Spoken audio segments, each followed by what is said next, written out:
Okay, hello. Hello mga ka-devotional. So this time we're on our July 12 devotional. So our topic for today is, our theme for tonight is the foolish woodpecker. And our verse is from Matthew 6:30.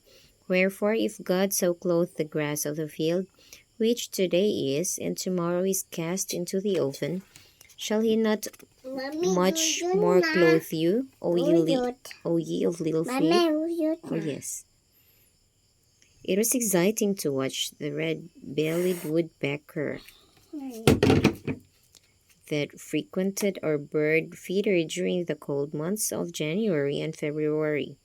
Often he carried seeds from the feeder to a nearby tree and hide the seed under the bark to be enjoyed at a later time. Then it happened. Instead of carrying the seed to the tree, he hopped outside the feeder and placed the seed in a crack of the feeder. How foolish, I thought. After all, we keep seed in the feeder all year. If we did not want to feed the birds, we would remove the feeder. One morning at breakfast, I was watching the foolish woodpecker hide his precious provisions in the crevices of the feeder. Suddenly, I realized God was reminding me of my own carnal tendencies. I know the cattle upon 1,000 hills belong to God. I also understand that Jesus instructed us not to worry about clothing and food, and that he called those that worried, ye of little faith. In our ungodly society, we are encouraged to feather the nest for old age.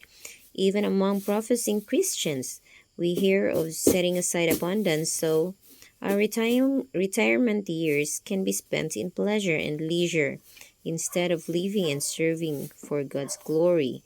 You're right. The world system demands that I take care of number one.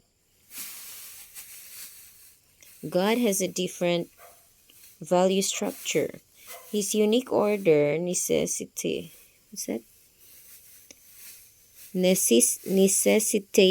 that we do justly, love mercy, and walk humbly with our God. When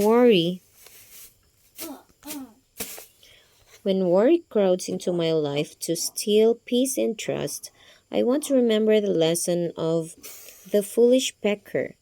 God has promised to take care of his children. He promises peace and consolation to those who trust in his provisions. So by Henry Petersham, if you can't help worrying, remember worry can't help you either. Yeah, right. So our Bible reading is from Matthew 6:19 to 34. And our one-year Bible reading plan is Acts 17:1 to 15 and Psalms 7 to 19. So that's it, guys. I hope we learned from the foolish woodpecker. Good night.